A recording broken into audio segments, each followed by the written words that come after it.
That day began like so many others before it, quiet, ordinary, unremarkable in every possible way.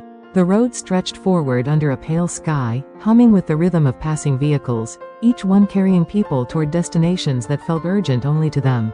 Life moved as it always did, steady, indifferent, uninterested in pausing for anything that did not demand attention loudly enough. I was just another part of that movement, another person passing through, until something on the road ahead broke the pattern. At first, I didn't recognize it for what it was.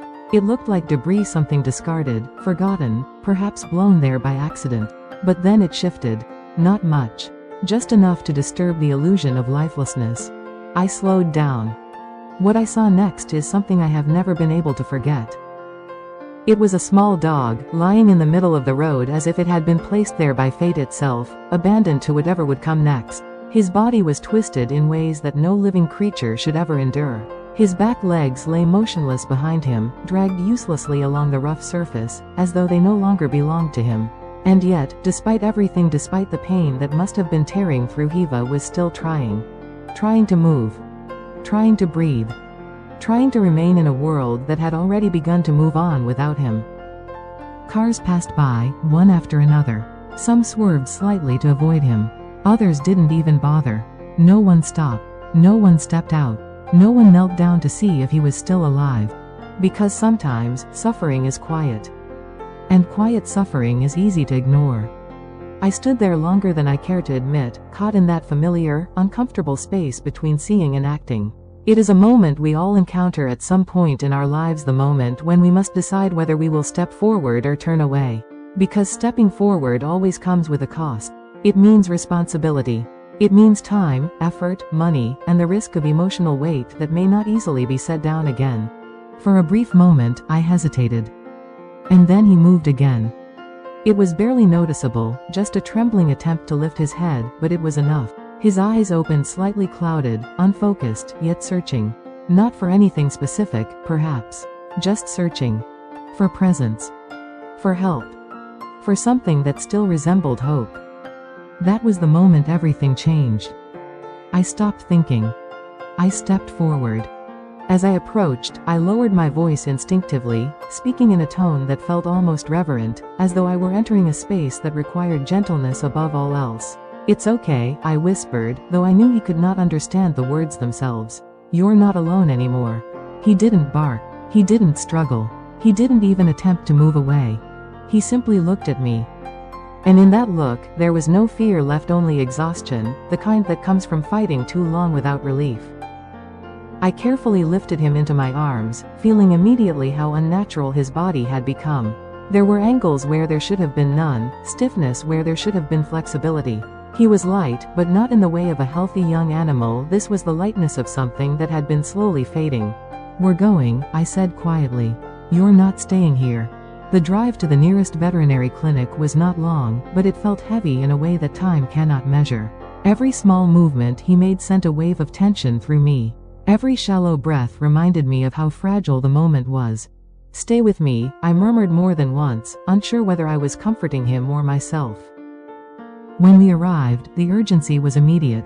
There was no delay, no unnecessary formality. One look was enough for the staff to understand that this was not a situation that allowed for waiting.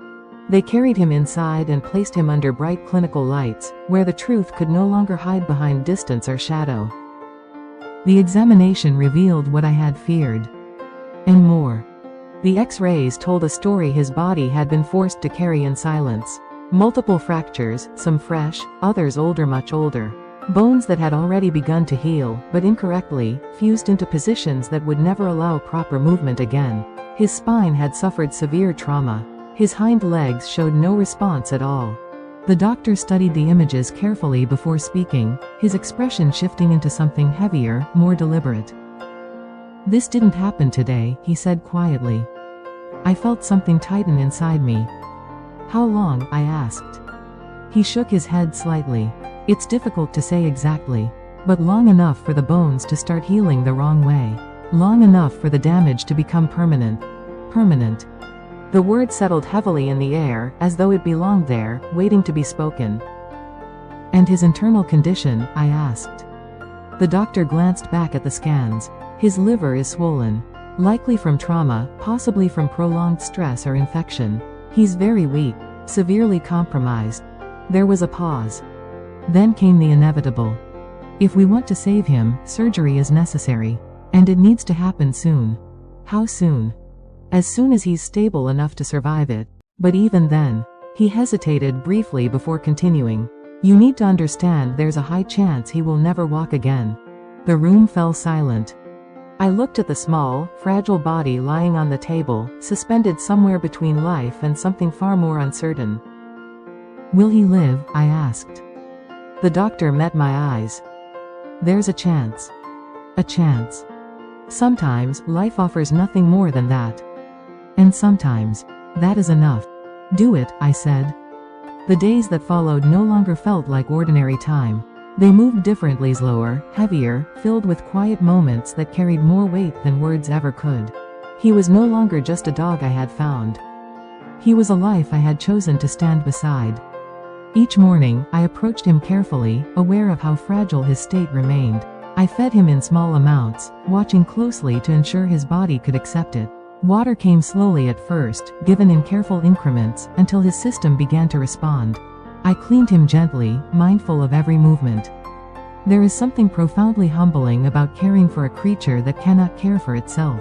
It strips away all distractions, all unnecessary thoughts, leaving only the simplest truths behind: responsibility, presence, and a quiet, undeniable connection. At night, I made sure he was warm. I adjusted his bedding, checked his breathing, listened to the rhythm of his fragile existence. Sometimes I stayed longer than I needed to, sitting beside him in silence, as though my presence alone could anchor him to this world. You're going to make it, I would say softly. You've already come this far. Perhaps I needed those words as much as he did. On the third day, something changed. It was subtle, so subtle that anyone else might have missed it. But I saw it. When I spoke to him, his eyes shifted toward me. As if, in his own way, he understood. Understood that he had been seen. That he had been chosen. That he had been given another chance. And in return, he gave something just as powerful. Not gratitude. Something deeper. A connection that required no explanation. Because in saving him, I had not simply changed his life. He had changed mine. He reminded me that life does not need to be perfect to be meaningful. That survival itself is a form of quiet strength. That love does not depend on what someone can give in return. Sometimes it is simply about staying. About not turning away. About choosing, again and again, to care. Even when it is difficult. Even when the outcome is uncertain. Because in the end, he did not need to walk to live a life worth living. And I did not need anything more than to see him still here.